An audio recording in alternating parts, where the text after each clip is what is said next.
नमस्कार विद्यार्थी मित्रों,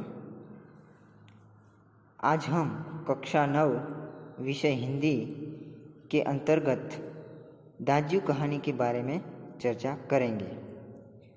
तो दाजू कहानी जिसके लेखक हैं शेखर जोशी। सबसे पहले दाजू कहानी के बारे में हम चर्चा करते पहले उसकी दाजू कहानी की प्रस्तावना रूप उसका जो हार्द है उसको समझने की कोशिश करेंगे। दाजू कहानी बाल श्रमिक पर लिखी गई कहानी है जिसका मुख्य पात्र मदन एक पहाड़ी बालक है जो अपने पेट की आग बुझाने के लिए शहर में आकर एक होटल में काम करता है। इस कहानी में दो अपनत्व भरे दो शब्द दो अपरिचित व्यक्तियों को निकट ला देते हैं और तिरस्कार भरी वाणी परिचितों को भी अपरिचित बना देते हैं। और भोलेपन में जिसे वह अपना दाजू अर्थात बड़ा भाई समझने लगता है, वही किस प्रकार एक दिन उसके बाल मन पर आघात कर जाता है, इसका मार्मिक चित्रण इस कहानी में हुआ है।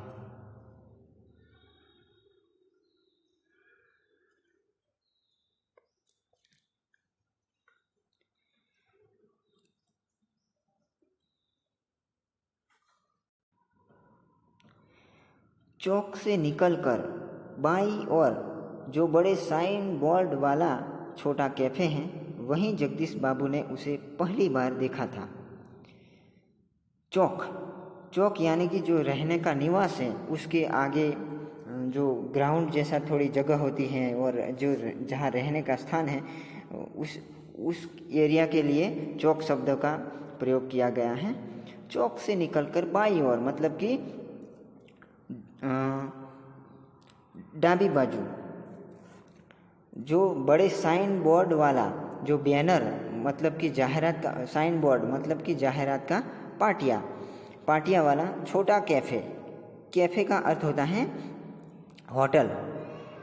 वहीं पर जगदीश बाबू ने उसे पहली बार देखा था। उसी जगह पर जगदीश बाबू ने उसे पहली बार देखा था। गोरा चिट्टा रंग, नीली सपाख आंखें, सुनहरे बाल और चाल में एक अनोखी मस्ती पर शिथिलता नहीं। गोरा चिट्टा रंग मतलब कि गोरा गेहुआ सावला रंग, नीली सपाख आंखें मतलब कि उजली आंखें, सुनहरे बाल, सुनहरे मतलब कि सोनेरी रंग जैसे चमकते चमकीले बाल, और चाल में एक अनोखी मस्ती मतलब कि निराली सबसे अलग तरी आवे एवी मस्ती। शिथिलता नहीं मतलब कि आलस्य, शिथिलता यानी कि आलस्य नहीं, चाल में उसकी चाल में आलस्य नहीं था।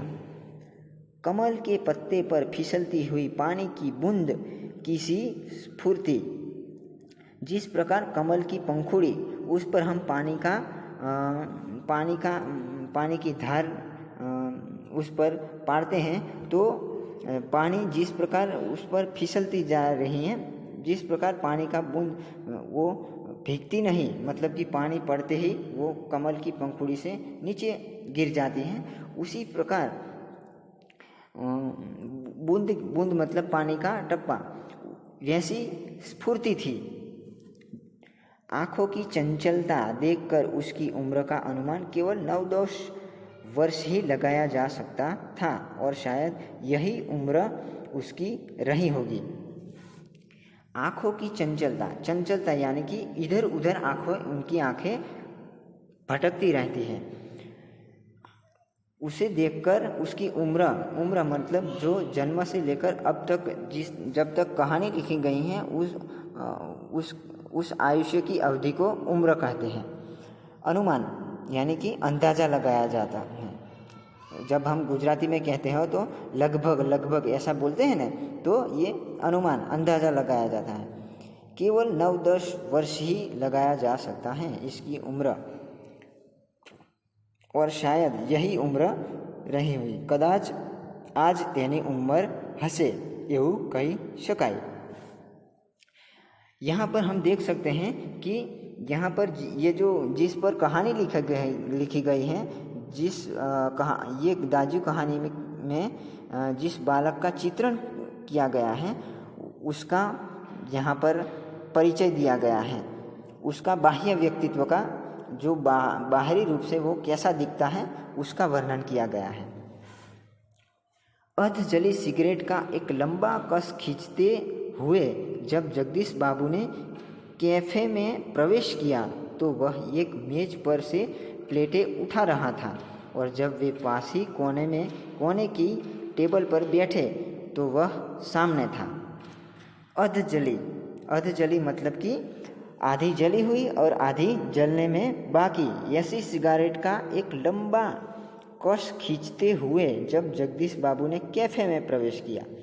कश, यहाँ पर कश, जिस प्रकार हम पानी पीते हैं तो पानी का घूंट प्याले में से या ग्लास में से मुंह में संग्रहित करते हैं, उसे घूंट कहते हैं। तो उसी प्रकार सिगारेट मुंह में डालकर उसका धुआं खींचते हैं। खींचने की जो क्रिया है उसे कश बोलते हैं, कश कहते हैं। जगदीश बाबू ने कैफ़े मतलब कि होटल, कैफ़े शब्द का अर्थ होता है होटल। उस पहाड़ी इलाके में होटल के लिए कैफ़े शब्द का प्रयोग किया जाता है। होटल में जगदीश बाबू ने प्रवेश किया तब मेज यानी कि जब हम भोजन करने के लिए बैठते हैं होटल में, तब जहाँ पर प्लेटें या डिश, प्लेट मतलब कि डिश, जहाँ पर भोजन पिरसी हुई डिश जहाँ पर रखते हैं उस टेबल को मेज बोलते हैं। और जब वे पास ही कोने की टेबल पर बैठे तो वह सामने था। कोने मतलब खूणानी टेबल पर बैठे तो वह सामने था, उसके सामने था। मानो घंटों से उनकी उस स्थान पर आने वाले व्यक्ति की प्रतीक्षा कर रहा था। એવું માની લઈએ કે ઘણા જ ક્યારનો એ વ્યક્તિ આ ટેબલ પર આવીને બેસનારની રાહ જોઈ રહ્યો હોય એવું લાગે છે। કોને લાગે છે?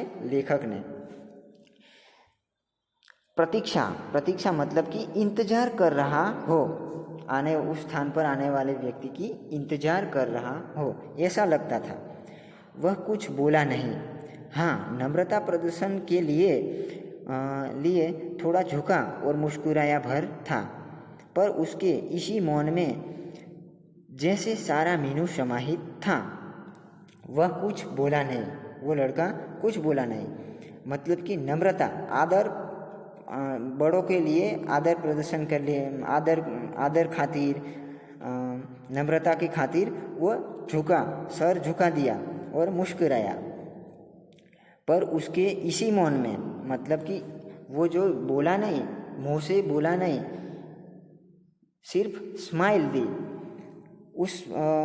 उसी मौन में मीनू मतलब कि होटलों में जो खाने की चीज़ आज के यहाँ जो चीज़ें बनी हैं होटल में, चाय, समोसा इत्यादि, कोई भी वानगी भोजन में बनी हो, वो सारा लिस्ट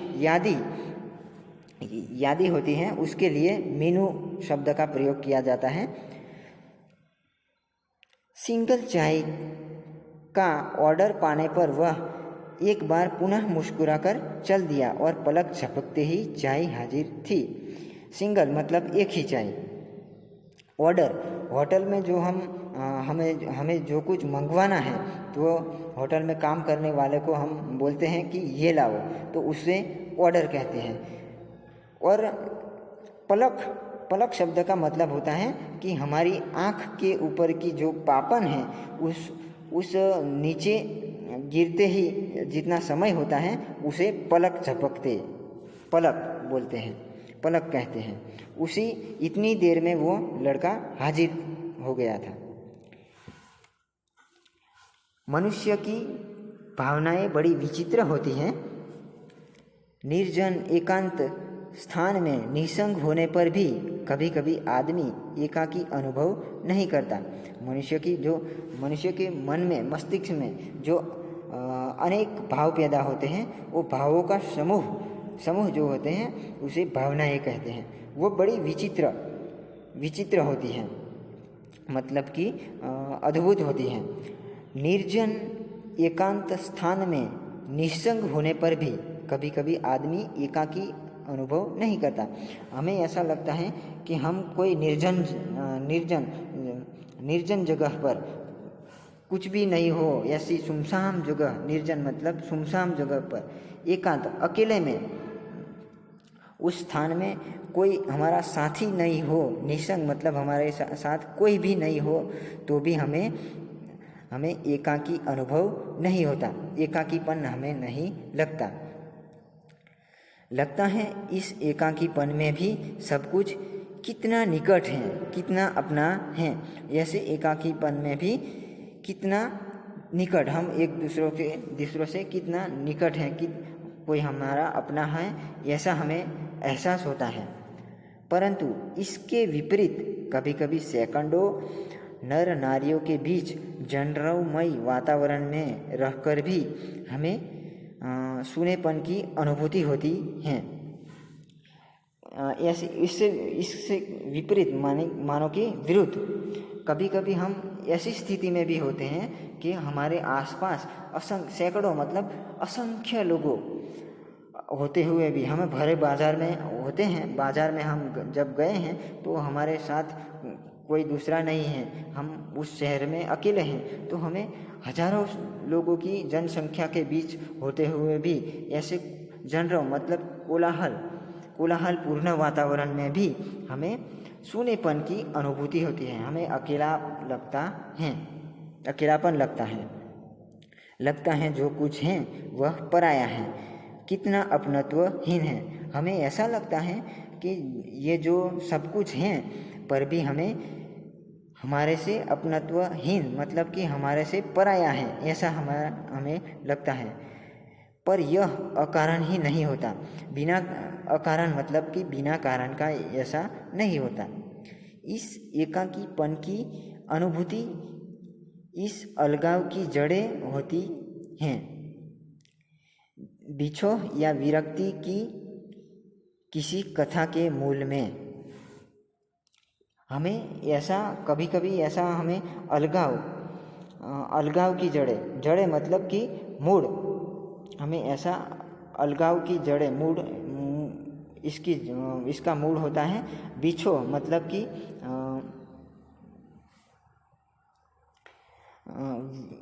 विरक्ति, शून्यता, खालीपन, ऐसा कहा जाता है।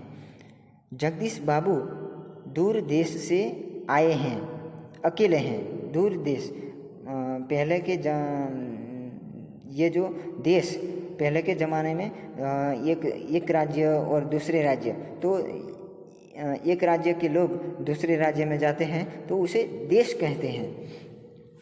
दूसरे प्रदेश में जाते हैं तब भी उसे दूसरे देश, पराये देश, ऐसा देश शब्द का प्रयोग करते हैं। चौक की चहल पहल, कैफे के शोरगुल में उन्हें लगता है सब कुछ अपनत्वहीन।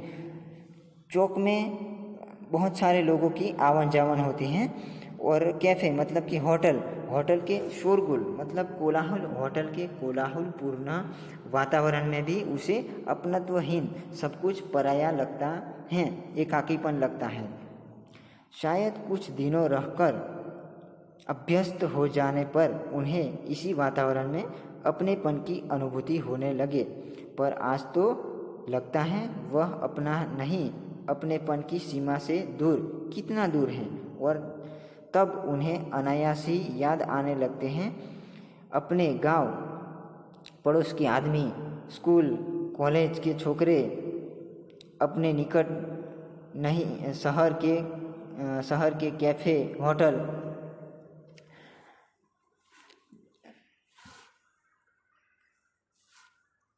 शायद मतलब कदाच कुछ दिनों रहकर, थोड़े दिन रहने के बाद अभ्यस्त मतलब कि आदत, अभ्यस्त का अर्थ होता है आदत। थोड़े दिनों रहकर आदत पड़ जाने पर ऐसे वातावरण में अपनेपन की अनुभूति जगदीश बाबू को होने लगती है। पर आज तो लगता है अपना नहीं, अपनेपन की सीमा से दूर। ऐसा लगता है कि अपना नहीं मतलब कि अपनेपन की सीमा से भी पार हो गए हैं। तब उन्हें अनायास मतलब कि बिना किसी प्रयत्न से याद आने लगते हैं। वो अपने अतीत में डूब जाते हैं। अपने गांव पड़ोस के आदमी जगदीश बाबू को बिना किसी प्रयत्न से अपना गांव याद आने लगता है, पड़ोस के आदमी याद आने लगते हैं। वो जो स्कूल में जाते थे तो स्कूल याद आते थे, कॉलेज याद आते हैं, कॉलेज के छोकरे, अपने निकट शहर के कैफ़े के होटल, जगदीश बाबू जहाँ रहते थे उस शहर के बिल्कुल नज़दीकी होटल याद आती हैं। बिना किसी प्रयत्न से वो सब कुछ जगदीश बाबू को स्मृति रेखा में मतलब कि स्मरण होता है। जो अतीत में जो उनके जीवन में जो घटनाएं घटी हुई हैं वो घटनाएं क्रमानुसार एक के बाद एक जगदीश बाबू को याद आने लगती हैं। तो विद्यार्थी मित्रों, आज हम दाजू कहानी के बारे में यहाँ तक चर्चा करेंगे और जो बाकी हैं वो नेक्स्ट वीडियो में हम उसके बारे में चर्चा करेंगे। अस्तु।